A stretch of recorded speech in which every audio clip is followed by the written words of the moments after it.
Okay, hello, good day everyone. Welcome po sa Happy Angel Reading. So para sa iyo ito Virgo, no? Titingnan natin ang update sa iyong love life, kung ano yung paparating at mga paparating na hindi mo pa alam.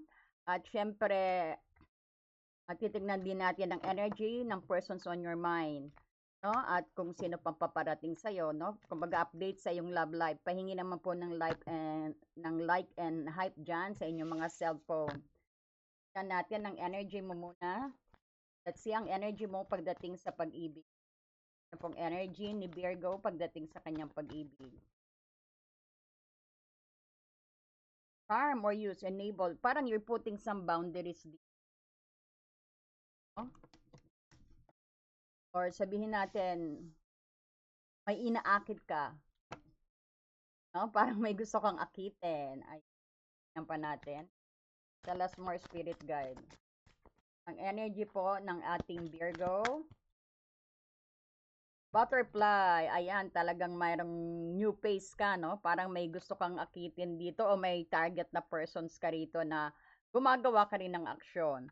No, Virgo, so nakita natin dito, ikaw din yung parang you are releasing the past and ngayon may bago kang prospect siguro o may bago kang gusto o may gusto kang bagong ligawan, no?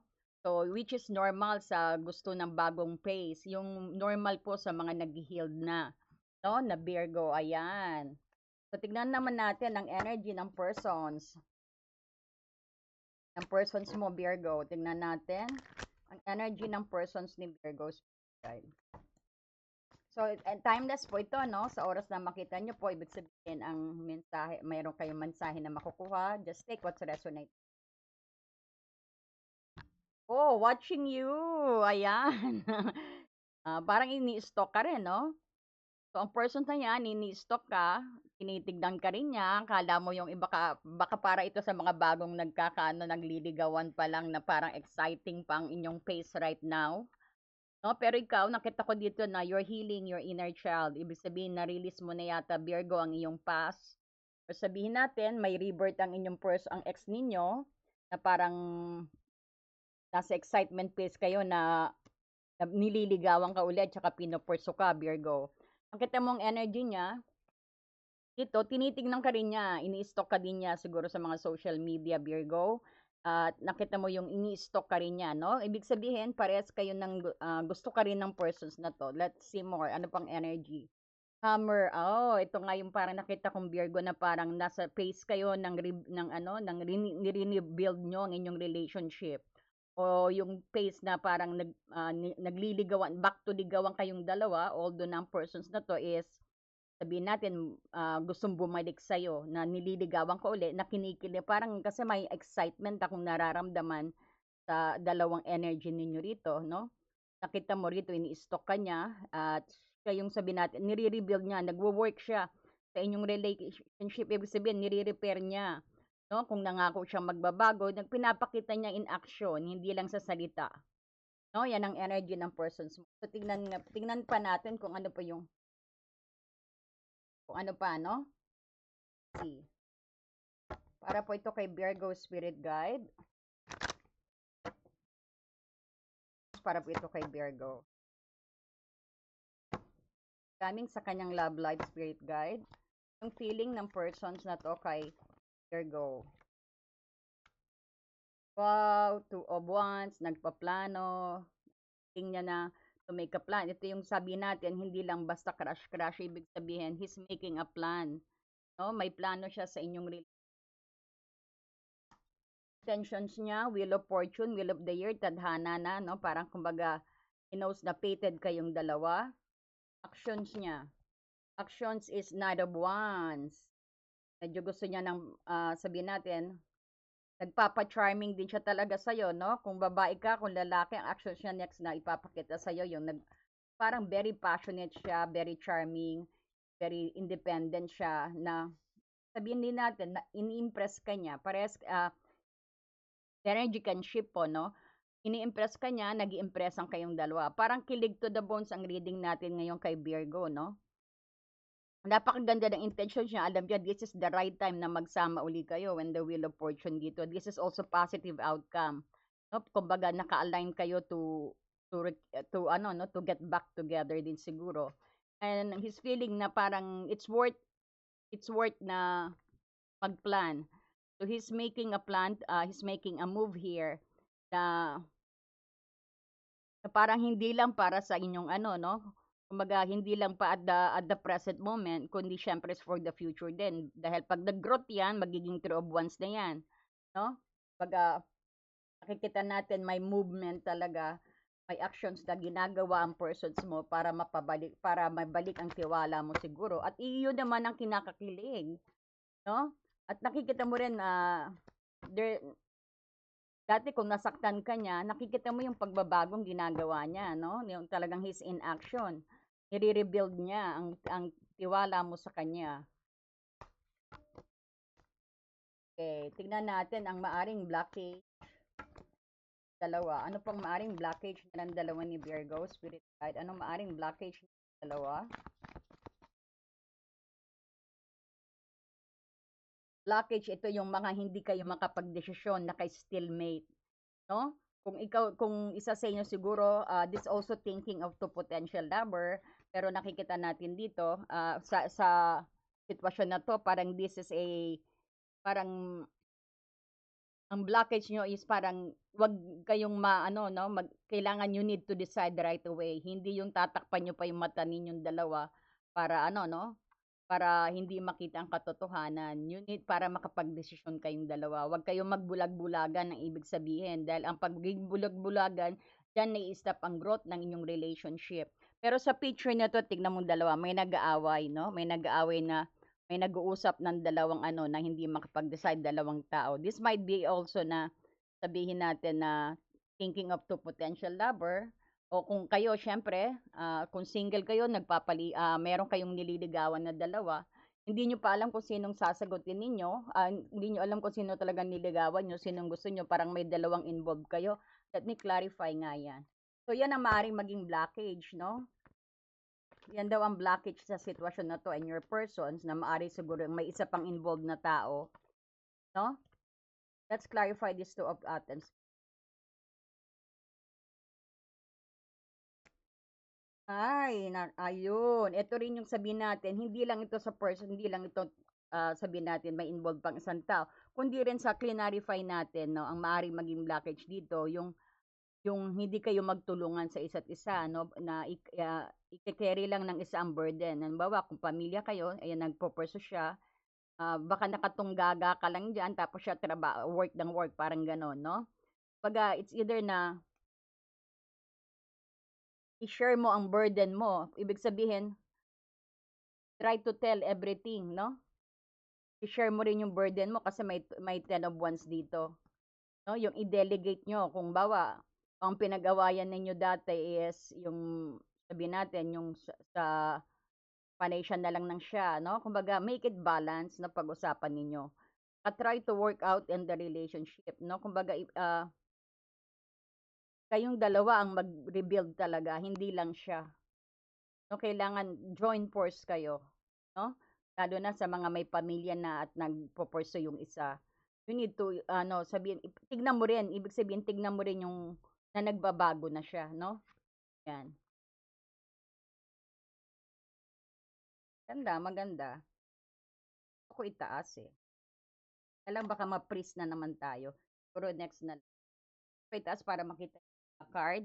Anyway, so tingnan natin naman ang inyong outcome, possible outcome po ng relationship na to. Possible outcome ng relationship. I-test ko lang po ang bago nating mind. Ano po ang kanilang outcome? Outcome, King of Chalice, matured. Kailangan, kumaga, ibig sabihin ng King of Chalice, ito yung mastering the emotion. So, pag may King of Chalice dito, ibig sabihin, ito yung mamastery nyo ang inyong emotion, yung magiging matured kayo ang outcome, no? So, ibig sabihin, marami kayong pinaghirapan kasi 10 of Wands na to, no? Marami na kayong pinagdaanan. Kumaga, dyan sa mga experience ninyo, tignan nyo yung maigi, kaya rin ang ang maaring obstacle is yung hindi kayo makapag-decide, marami na kayong karanasan. Nag-work hard na rin kayo sa relationship. Bakit hindi pa kayo dalawa makapag-decide dito? Because the two of swords this is a stalemate na napopose ang inyong relationship. Tinatakpan ng mga mata, 'no? Nasa harap mo na yung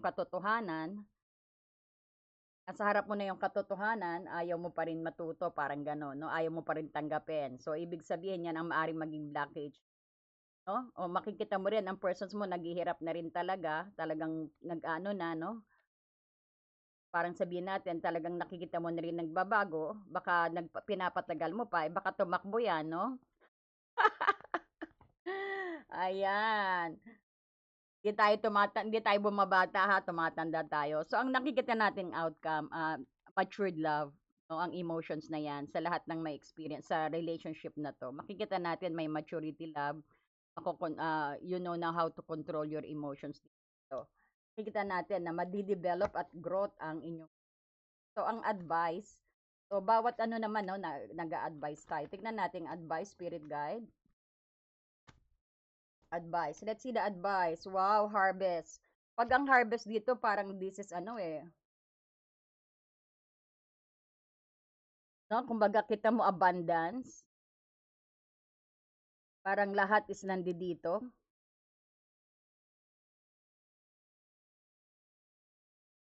Hold on po, may kumakatok. Tingnan ko yung kumakatok.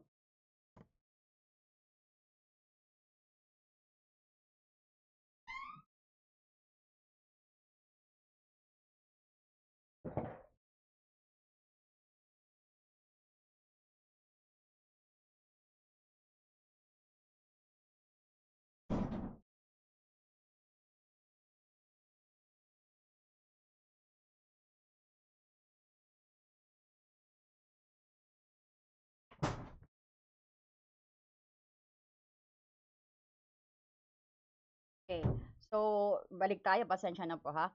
Yan. So, andito yung harvest as an advice sa'yo. No? Sa tarot, ito yung isang na pwedeng powerful, very overreaching to, no? Kapag ang energy nagpapakita nito, ah, pag-accept your accountability din, no? Pag nakikita mo na, no? Kaya nga nag-matured kayo dito. So, in-explain din ng harvest. Parang nakikita nyo na yung inyong pinaghirapan, yung ano ko ba ma-explain sa advice to. Kumbaga, nakikita nyo na yung mga pinaghirapan ninyo. Pag tatlo kasi ang binibigay ng message ng harvest, eh, no? Pag sa tarot as advice, parang ito yung accept yung accountability ninyong dalawa. Parang yung direct result ng past actions ninyong dalawa, no? Nakita niyo na parang reap what you sow rin, no? Ang energy. If things are going well then, mag-celebrate din kayo sa hard work ninyo. So, if things are difficult, tignan nyo rin, look the backseat kung anong punot dulo, no? Para maging maayos ang inyong relationship. Especially sa mga matagal na pala nag-ano na nagpo-pursue ng isang persons, no? Lalo na especially sa nagpaplano sa nag-aantay ng ex na maring ganitong mangyari. No, pati din itong lalo na sa mga bago pa lang na nagliligawan na nakikita nyo yan yung sabi ko sa inyo na may kilig energy na talagang yung persons din nagre-rebuild ang inyong relationship, no? So kung makikita mo rito ang harvest, ito yung accept yung accountability, ang una nakikita nating advice, bakit ad-advise sa inyo ang harvest, no? So siguro kumbaga matured na ang inyong relationship, ang outcome ninyo yung growth, no? Matured yung you could control yung emotions din, no? So talagang matagal na rin siguro kayo. So ngayon this is the right time na talagang tinadhana na kayo na magbalikan din, na maging maayos ang inyong relationship.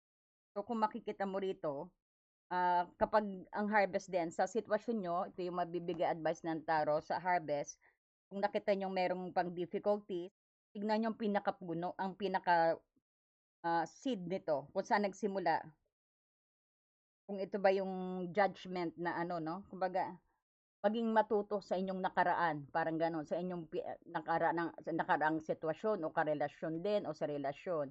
No? Especially sa mga single, na nililigawan ng ganitong energy, sabihin natin, maaring ma-experience nyo itong ganito na na nagkagalit kayo, no? Na may nanliligaw sa inyo, na nagwo-work hard, talagang despedido, no? Pag 'wag mong masyado ng pahirapan, mukhang nagwo-work hard naman din para masagot mo siya o sagutin ka niya, 'no? Parang obvious naman din niya siguro na mahal niyo ang isa't isa, 'no? Go ahead, parang ang ano dito, 'no? So so ang advice pa, 'no? So magbibigay pa tayo sa advice. Ito rin yung time na mag-hustling planning din kayo. And dito yung pag-harvest, ito yung mag-planning din kayo. At saka striving sa temporarily over, no? Kumbaga, ang harvest ito yung about receiving eh. About receiving na allow mo yung self mo na mag-post a bait, no? Kumbaga, mag-invest ka rin. Ang ibig sabihin ng invest, kumuha ka ng mga tools o mga energy na nakita mong tama para i-invest mo sa relationship na to, no? So, magkaroon ka ng pagninilay din, 'no? Ayan yung halimbawa, 'no, sa mga nagliligawan. Naku, ang tagal-tagal na, ilang years na yata nanliligaw, pinahihirapan mo pa. Ano, talagang ano ka pa, siguro hindi pa nade-develop din ang feelings mo. Pero pag-isipan mo rin yung nakaraan mo, no, isipin mo, naku, baka mamaya kasi umalis eh, 'no? May tendency baka umalis. 'No? Lalo na 'pag ang Night of Wands dito 'no, mabiling maano 'to 'no, madaling madaling magsawa or sabihin natin madaling mainipin na tawag ng ang Night of Wands. Dadating maaga, uuwi ng ano 'no, 'pag na-bored. Parang ganyan ang energy. So, try to pose at mag-isip ka rin 'no, parang gano'n at pag-aralan mo ang lahat. 'No, kung dapat bang bigyan mo na ng reward o dapat mo na sagutin o hindi 'no. You need to be direct 'no, lalo na ang dito ang Knight of Wands, lalo na matured ka na, marami na ring kang experience na naranasan, no? Nasa huli ang pagsisisi, no? Baka lumipad pa yan sa iba, lalo na mukhang dalawang pinagpipilian pa. Hindi ko sinabi na ano, or sabihin natin kasi baka mamaya tinitest ka, siguro, baka naman tinitest mo silang dalawa, parang gano'n, no? So, try to decide. Mag-post ka, then decide. Parang gano'n sinasabi. Saka clear your fields din, ibig sabihin nito. Kasi once, pag nag-harvest tayo, di ba, tapos na. And then yung field natin must be cleared, no? Maging malinis, maayos para i-prepare uli sa winter and the next planting ng cycle ng inyong relationship, parang gano'n. So, this advice to let go, ito yung let go nyo rin yung parang nakaraan na. Let go of what is no longer then na you don't need it anymore. No, para itong persons na to na nagpupursige sa inyo, makita mo kung ano talagang ang ihahain niya sa table mo, no?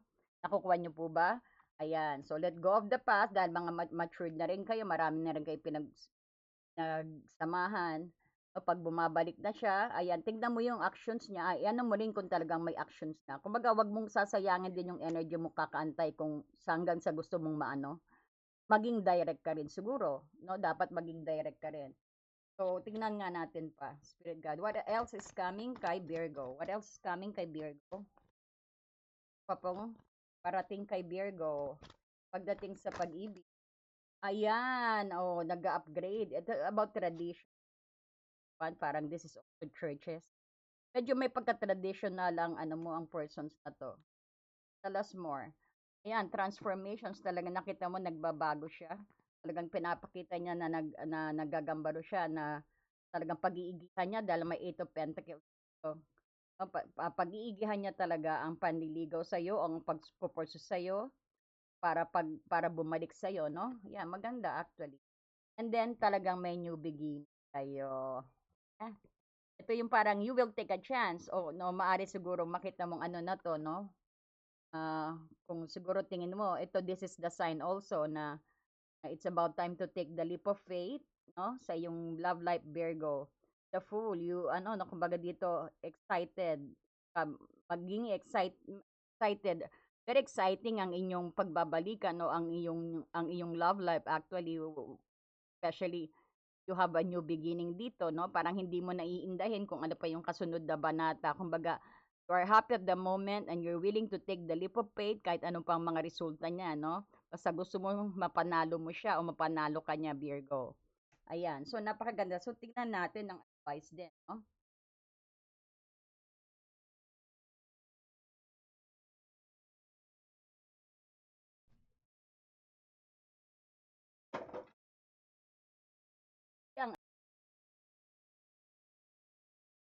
Archangel. Mukhang pa-hike and pa-life and hike naman po dyan. So, baka hindi nyo na makita po ito kasi naka-post na tayo. But anyway, ito ha, ang advice daw, stay optimistic about your love life. Positive thinking and faith will bring your romance daw. No? So, sana naririnig nyo pa rin. Wedding, ayan. Kasi nga may hirapan tayo, baka mauwi talaga sa kasalan, Virgo, ang inyong relationship. So, baka mapagod, baka umalis yan. Kasi alam mo, butterfly dito, oh. O baka ikaw. Kumbaga ito, kumbaga may butterfly ka dito, nakikita mo may butterfly ka, baka dumapo pa sa iba yan, ha? Pahele-hele ka pa. Ayan. Oh, you have your own free will, ha? Then tingnan, wedding, these situations involve marriage daw. So ano ba pong paparating kay Virgo? Playfulness. Ayan, to recapture romance, allow your inner youthful spirit to fun and shine. Ayan. So maraming salamat, no? Medyo na-freeze na tayo, pero sana po patuloy niyo pong suportahan ng Happy Angel. Sana po nagustuhan ninyo, no? At I do pre-recorded reading po, voice message. So, maraming pong salamat and God bless you. Pa-share na rin po. Dear friend, have you ever felt so stuck, hurt, or hopeless that you knew something had to change, but you didn't know how things would work out? A time when you could have really used more insight and guidance, or at least a new way to nurture yourself and bring a little more peace into your life. We all struggle with our own issues, self-defeating patterns, and conditioning, all of which color our views of ourselves and the world, whether we're aware of it or not. Add in the chaos of modern life, and it makes sense that you might not know what to do, where to turn, or even what's holding you back. But what if you had a tool that could help you not only relieve stress and anxiety, but also help you focus on self-care and get clear on what blocks your way to living the life you truly want and deserve? In HAR, everything will be revealed to you. In HAR, you will be inspired, enlightened and empowered. Mahal kong kaibigan, naranasan mo na bang mapagod, nasaktan, o nawalan ng pag-asa na alam mong may kailangang baguhin, ngunit hindi mo alam kung paano mangyayari ang...